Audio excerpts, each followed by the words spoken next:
Guys অনেক রাত হয়ে গেছে আর এখানে কোনো গেম খেলার মতো প্লেয়ার নেই, তাই আমি 16 স্কোর করে বিয়ার ম্যাচ স্টার্ট করে দেই। আর ম্যাচের মধ্যে যা হয় তোমরা সেটা দেখলে অবাক হয়ে যাবে। ম্যাচের শুরুতে আমি পিকের মডেল ল্যান্ডিং করি, ল্যান্ডিং করে 2-3টা এনিমিকে মেরে ফেলি, তারপর আমি চলে যাই বিমান শক্তির দিকে। আর বিমান শক্তির ভেন্ডিং মেশিন থেকে যখনই আমি চিপ কিনতে যাব তখনই দেখতে পাই পিছনে ঘুরে একটা প্লেয়ার অফলাইন গিয়ে চুপ করে বসে আছে। এই প্লেয়ারটা অফলাইন গেছে তো আমার কি হয়েছে, আর গাইস তাড়াতাড়ি করে সেই প্লেয়ারটাকে আমি মেরেও ফেলি। তাকে মেরে যখন আমি যাচ্ছিলাম দেখতে পাই তার নেট চলে আসে আর সে আমাকে দেখে স্যাড ইমোজি দিচ্ছে। গাইস নিজের কাছে এখন অনেক খারাপ লাগছে, কেন যে ওকে মারলাম আবারও স্যাড ইমোজি দিচ্ছে।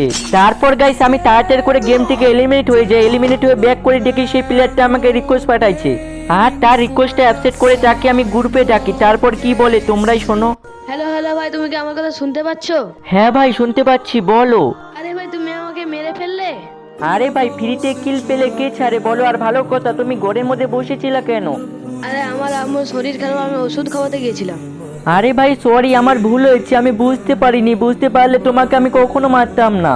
আরে ভাই, তুমি এটা কি বলছো? তোমার এখানে কোনো দোষ নেই। ভাই তুমি এটা বুঝবা না। আর ভাই তোমার আম্মু এখন কেমন আছে? আরে আমার আম্মু আগের থেকে অনেক সুস্থ আছে। ভাই তুমি একদম টেনশন করো না, তোমার আম্মু একদম ঠিক হয়ে যাবে, আমি দোয়া করি।